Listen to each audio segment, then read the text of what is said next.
la TVT au cœur de l'information.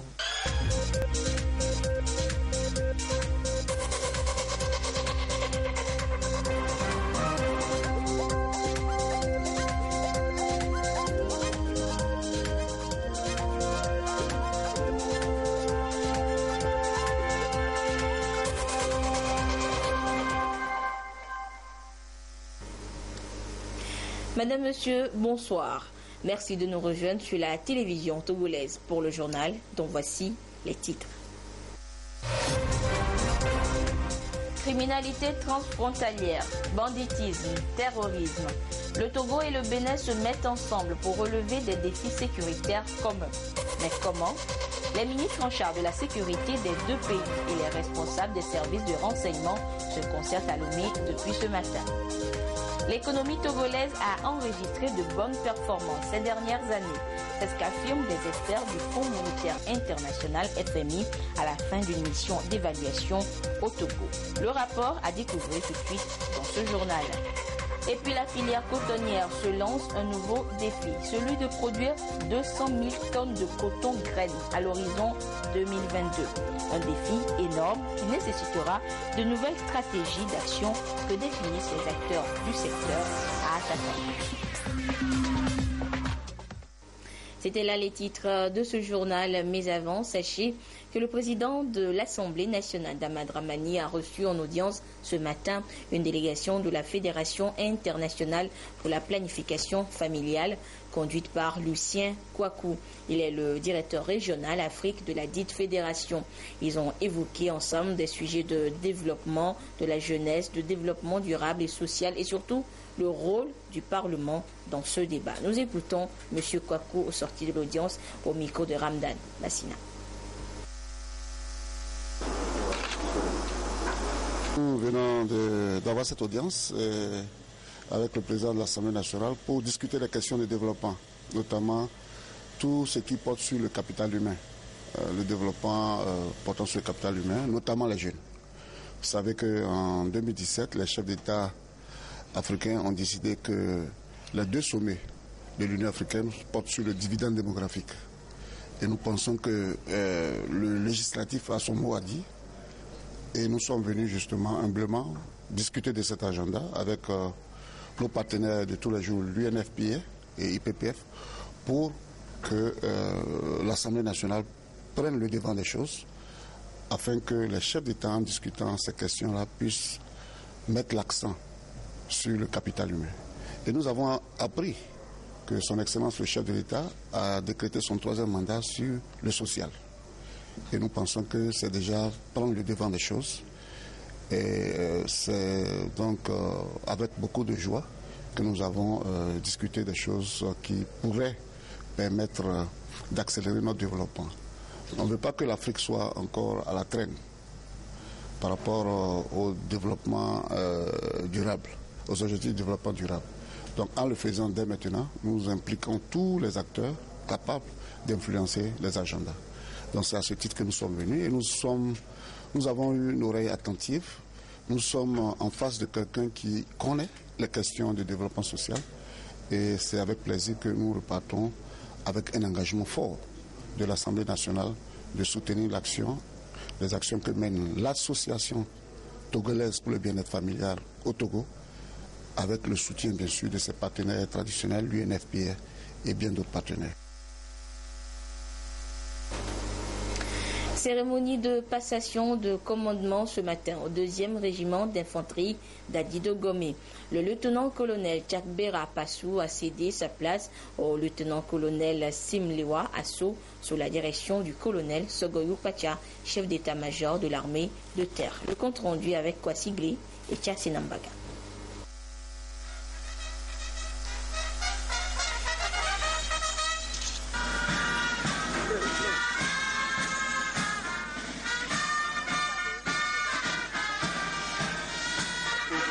En recevant le drapeau, le lieutenant-colonel Simliwa Assor prend le commandement du 2e régiment d'infanterie d'Adi-Dogomé. Il incarne désormais le principe d'unité et de cohésion au sein de ce corps pour l'intérêt supérieur de la nation. Officiers, sous-officiers, militaires du rang, de par le président de la République, chef des armées, vous reconnaissez désormais pour votre chef, le lieutenant-colonel Simliwa Asso, ici présent. Vous lui obéirez à tout ce qu'il recommandera pour le bien du service, l'exécution des règlements militaires, l'observation des lois et le succès des armes du Togo.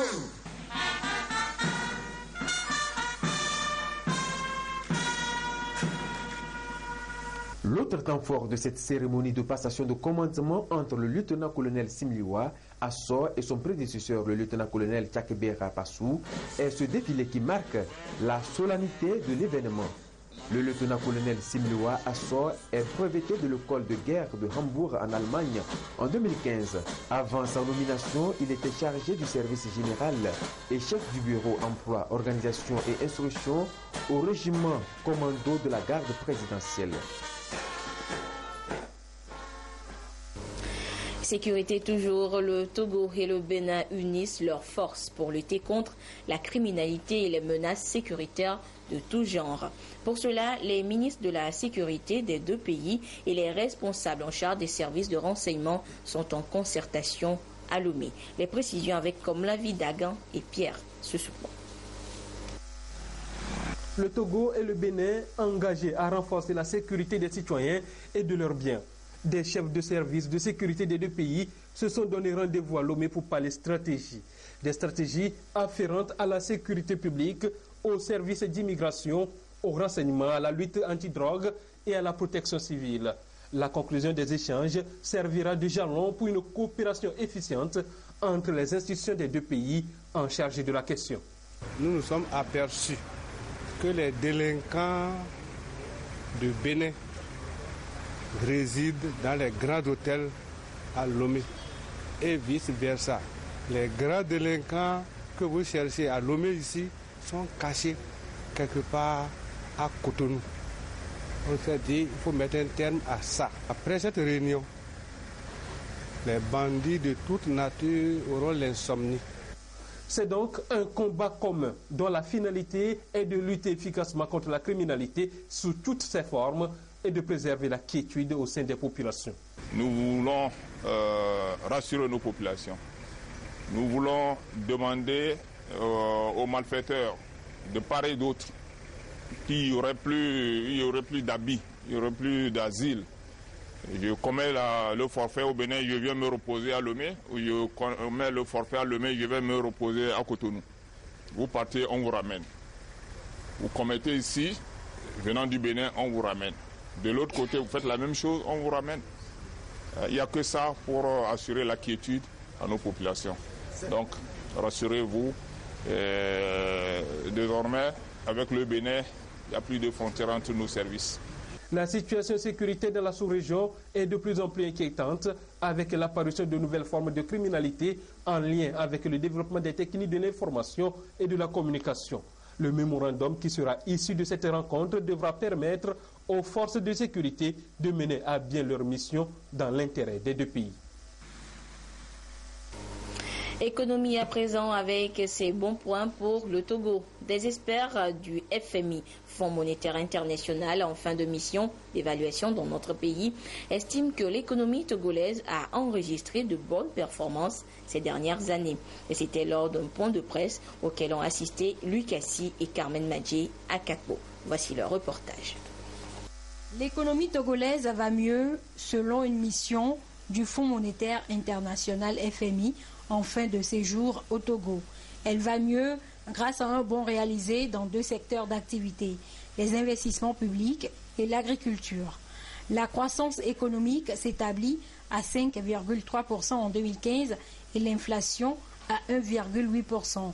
La baisse des prix des produits pétroliers en est pour quelque chose et la mission du FMI s'en réjouit. J'ai trouvé un bon engagement des autorités pour mettre en œuvre des mesures nécessaires pour la croissance de l'économie, pour une croissance inclusive et soutenable. Nous avons fait des recommandations, mais elles sont des recommandations déjà partagées, déjà mises en œuvre par les autorités. Le cadre macroéconomique inclut les investissements et les dépenses sociales. Comme j'ai mentionné, il y a PUDC et les PADV ciblent le développement du pays.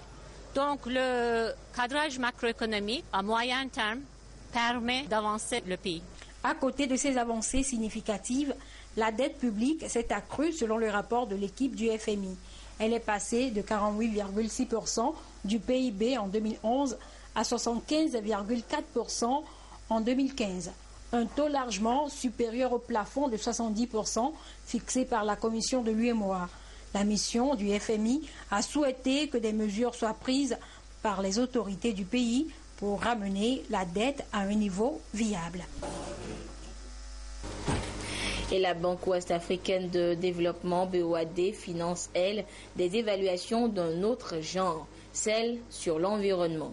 Il est question, dans ce cas, de découvrir la stratégie environnementale de l'institution et les modalités d'accès aux fonds qu'elle alloue à cette cause. Des précisions avec Christine Petit-Kialoudel.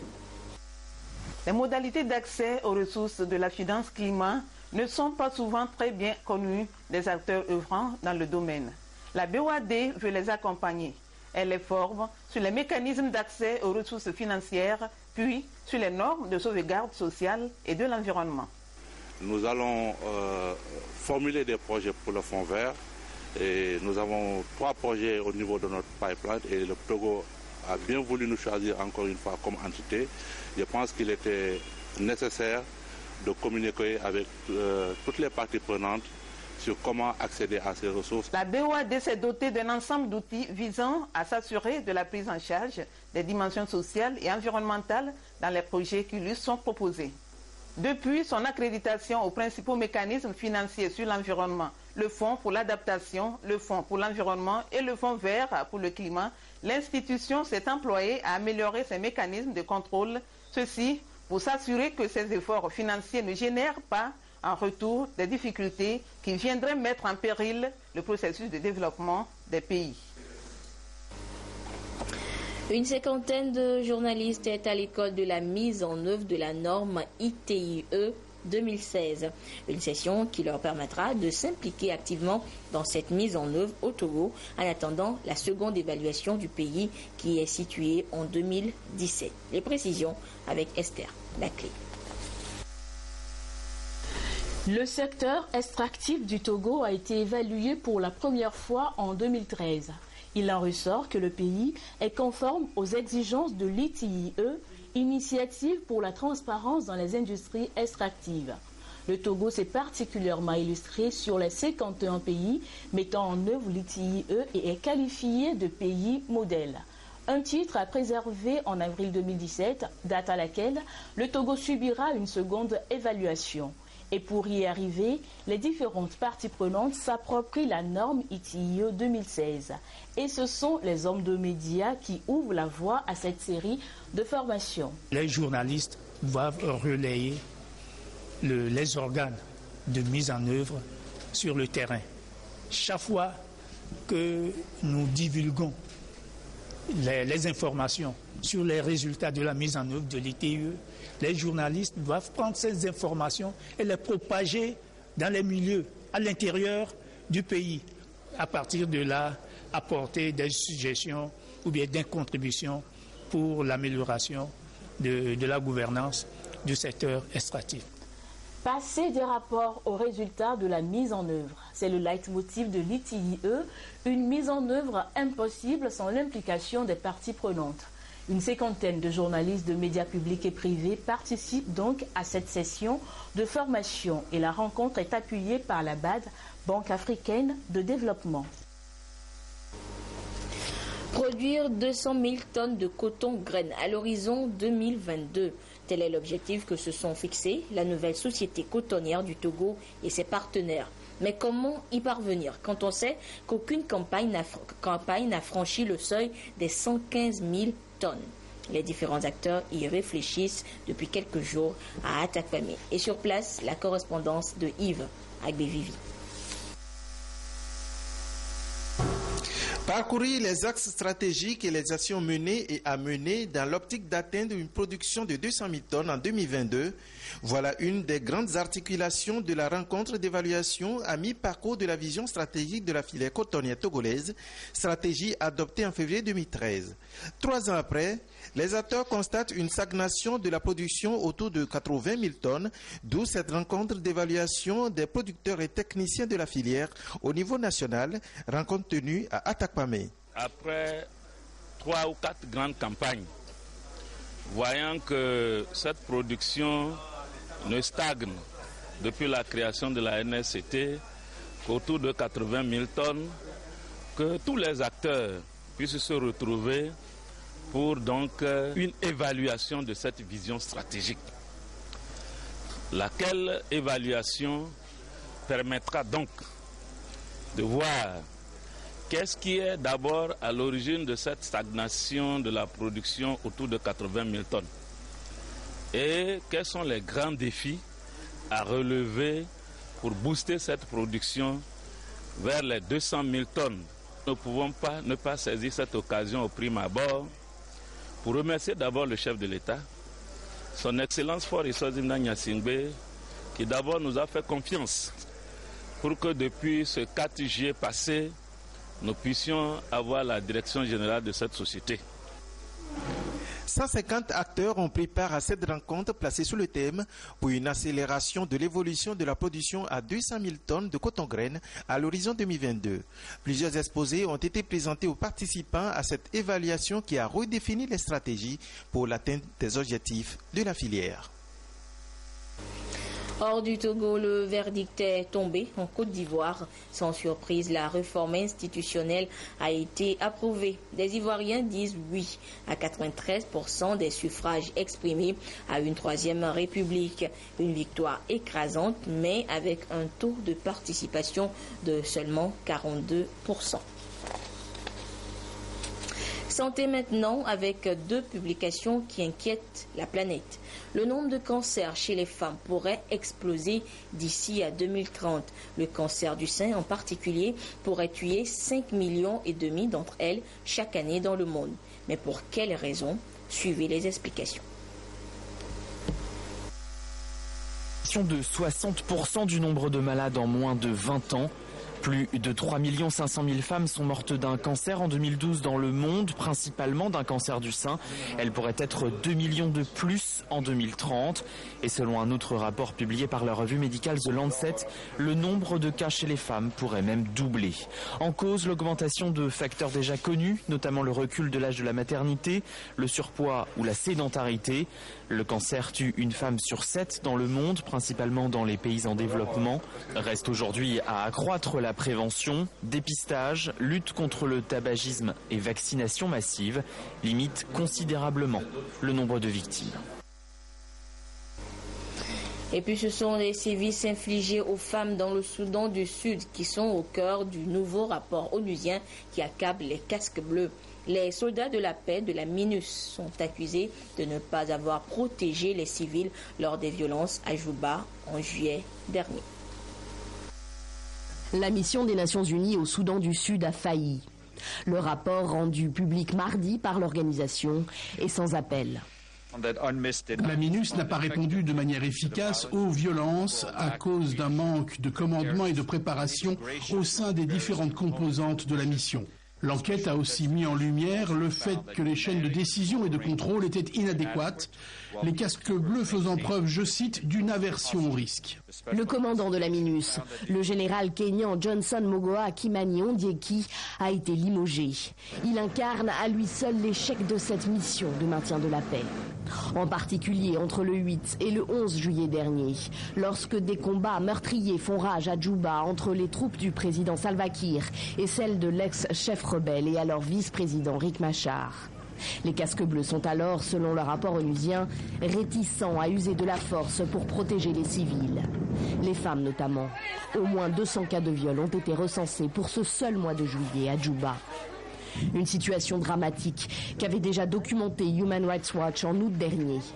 Dans un autre rapport, l'ONG avait décrit les risques que couraient, et que courent toujours, les femmes dès qu'elles s'aventurent à l'extérieur des camps de déplacés.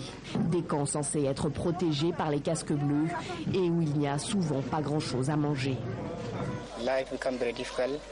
La vie dans les camps est difficile, les gens ont faim. Le dernier recours pour les femmes, c'est d'aller trouver de la nourriture dehors, mais quand elles sont à l'extérieur du camp, elles se font violer. Depuis près de 3 ans et le début de la guerre civile, près de 200 000 déplacés ont trouvé refuge dans 6 camps onusiens répartis partout dans le pays. Retour en page nationale pour vous signaler cette formation des éleveurs et conseillers agricoles au centre de recherche de l'ITRA à Kolokopé. Une formation qui doit les outiller à développer l'élevage du mouton Djalonké, une race de mouton introduite au Togo pour répondre aux besoins en produits carnés. Mais qu'est-ce qui fait la spécificité de ce mouton, le mouton Djalonké, et quels sont ses avantages? Éléments de réponse dans ce dossier reportage signé Yves Agbéville. Robustes et plus résistants aux conditions locales, les moutons Djalonké d'origine guinéenne sont élevés au centre de recherche agronomique Savanumide de Kolokopé. Ici, l'Institut togolais de recherche agronomique ITRA dispose de ces moutons importés, des ruminants que l'Institut met à la disposition des éleveurs togolais, une des solutions aux problèmes liés à l'insuffisance de produits carnés. Le mouton est bien adapté à son milieu, très tolérant, donc résiste dans son milieu et se développe bien aux conditions rudimentaires du milieu par rapport aux autres moutons dans les mêmes conditions.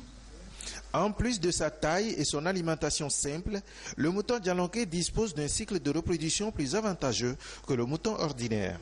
Le mouton Djalonké est conduit au pâturage, donc il faut avoir le pâturage et l'amener pour au moins 8 heures du temps en pâturage et au retour du pâturage donner des compléments alimentaires tels que les tourteaux, les grains de coton. Le mouton Djalonké a une forme très robuste et dont le cycle est de 8 mois.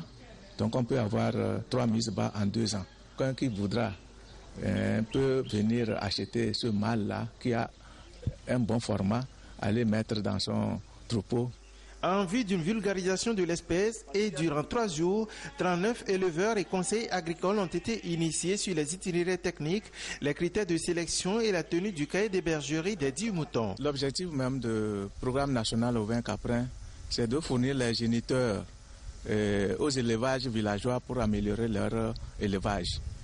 Et depuis un certain temps, le programme national au vin caprin n'arrive pas à satisfaire ces besoins-là parce que leur capacité en termes de pâturage est saturée. Et il faut chercher d'autres solutions pour que les besoins sur le terrain soient satisfaits.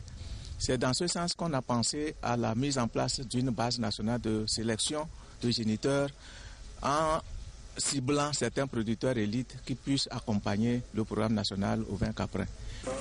Les participants ont, à la fin de la formation, bénéficié d'un kit composé de balances, de boucles, de cahiers de bergerie, de pinces à boucles et des supports de la formation. En bref, sachez que le ministère des Postes et de l'économie numérique vient de lancer ce mercredi à Palimé un Wi-Fi public au bénéfice de la population de la dite localité. Il s'agit de ce projet du gouvernement togolais veut permettre à la population de Palimé d'avoir un accès facile à la connexion Internet pour tout besoin de communication. Ce Wi-Fi public est aussi une politique de proximité pour une meilleure vulgarisation de la connexion en vue de la modernisation de l'administration, parlant justement du e-gouvernement. Nous reviendrons plus en détail sur ce lancement officiel dans nos prochaines éditions. Pour la promotion de l'éducation pour tous, la Fondation Saint-Paul vient de doter l'école primaire publique de Palimé, Novici, Madiatom, d'un bâtiment scolaire de 3 classes équipées de tables bancs. Ouvrage remis officiellement aux bénéficiaires cette semaine. Le compte rendu avec Clarisse Atticle.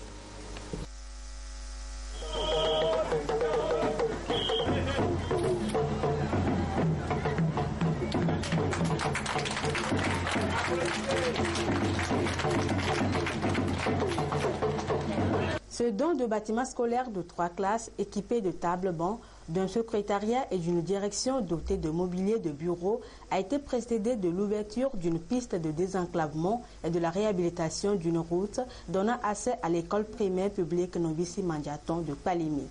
Le tout est évalué à plus de 50 millions de francs CFA. C'était une école qui était enclavée. Comme c'est une fondation, nous posons des actes pour apporter un plus à la population. L'éducation, c'est l'avenir de demain. Ce don de la Fondation Saint-Paul vient résoudre le problème d'infrastructure d'accueil dont souffre cette école. En dehors de ce don, un important lot de fournitures scolaires a été remis aux élèves nécessiteux de la dite localité. Donc ça fait 6 classes contre 18 que nous devons avoir normalement. Donc c'est un sentiment de grande joie qui nous anime aujourd'hui. Nous sommes très heureux, nous sommes très contents. Vous voyez toute la population très contente. Donc nous souhaitons encore des bâtiments. Les bénéficiaires ont remercié les donateurs pour cet édifice et ont promis de veiller à son entretien. Une des richesses sur laquelle le Togo pourra compter, c'est bien sa culture. Le gisement est inépuisable et ces dernières années, une génération émergente de jeunes acteurs, de promoteurs culturels essaie de redonner vie à notre savoir-faire culturel.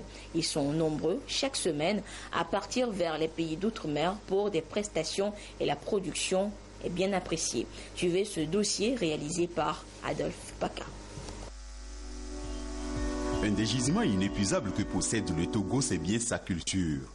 Il n'y a pas de semaine que les artistes togolais ne partent pour des prestations à l'extérieur, notamment en France.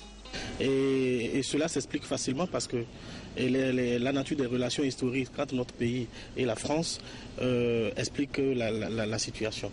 Et les domaines en question, les domaines artistiques dans lesquels les artistes cherchent à aller en France sont multiples.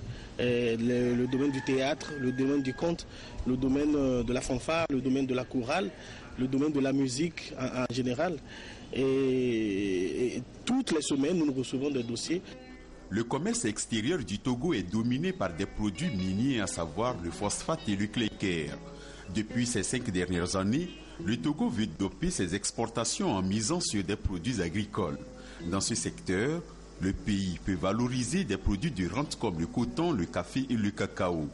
La production est de qualité et bien prisée sur le marché extérieur, ce qui encourage d'ailleurs l'État à y concéder de grands moyens pour insuffler un nouveau dynamisme à ces filières.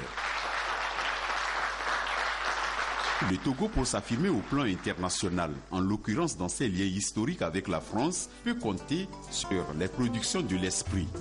La génération émergente des cinéastes, par exemple, entretient de très bonnes relations avec les distributeurs français. On sait que après toute une production vise toujours une rentabilité. Donc on entretient d'autres relations avec des distributeurs qui ont des contacts avec des chaînes de diffusion.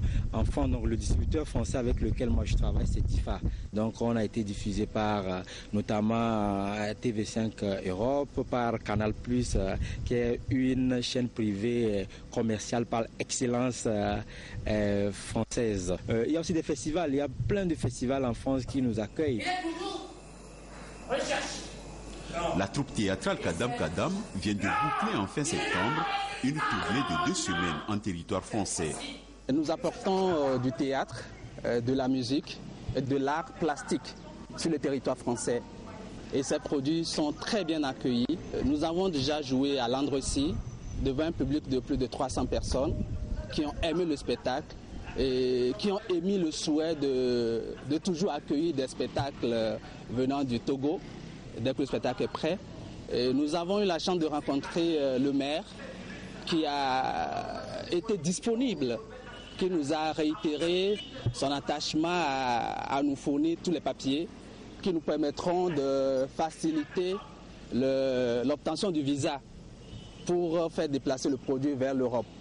Terre de sourires, de culture et de tradition, le Togo regorge une immense richesse artistique et touristique qui ne cesse de séduire l'étranger qui foule le sol togolais. On est arrivé justement en arrivée et nous avons une œuvre sociale pour des enfants du Chili, la sorte de film. Alors je cherche des petites choses pour vendre là-bas en bénéfice du Togo, des enfants des autres Togo. Et puis les sites touristiques comme la Tata Somba, unique en son genre, inscrite au patrimoine mondial de l'UNESCO, demeure aussi une référence, mieux un symbole qui révèle le Togo aux yeux du monde. C'est dire que la culture togolaise a également de beaux jours devant elle. Sachez également que la première édition du tournoi international de la paix des sélections des centres de formation de football des moins de 17 ans d'Afrique a démarré. Et hier, en match d'ouverture au stade d'Agoué, la sélection 1 du Togo a perdu contre celle de la Guinée équatoriale par 1-0. Le récit avec Modeste Kouma.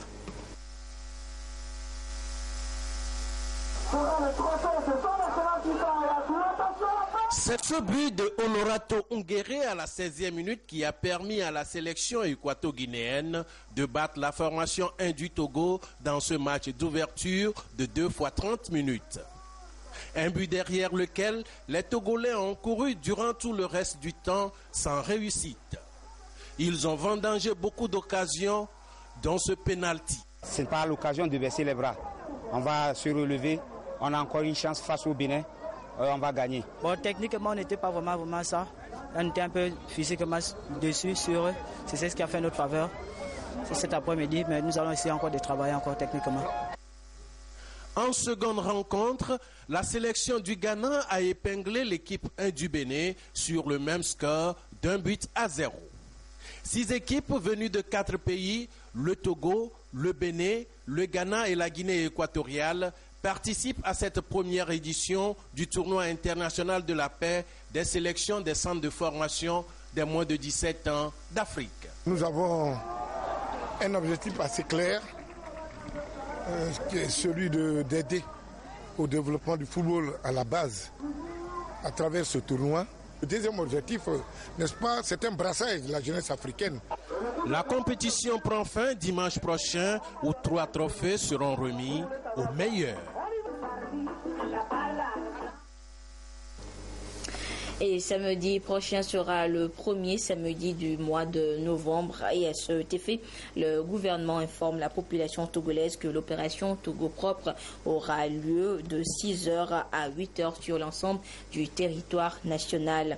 Et le gouvernement invite à cet effet toutes les autorités locales, notamment les préfets, les présidents des délégations spéciales, les chefs cantons, les chefs de village et de quartier, ainsi que les syndicats, les comités de développement de villages et de quartiers, les associations de protection de l'environnement à prendre toutes les dispositions nécessaires pour assurer l'effectivité de cette opération devenue désormais une tradition. Les responsables des administrations publiques et privées sont également priés de mobiliser leurs agents afin de contribuer au succès de cette journée. Et c'est sur ce communiqué donc que se referme cette édition. Merci à vous qui l'avez suivi un peu partout grâce à la télévision togolaise. C'est Edem Sousoukpor qui vous retrouve à 22h30 pour la dernière édition du journal. Au revoir.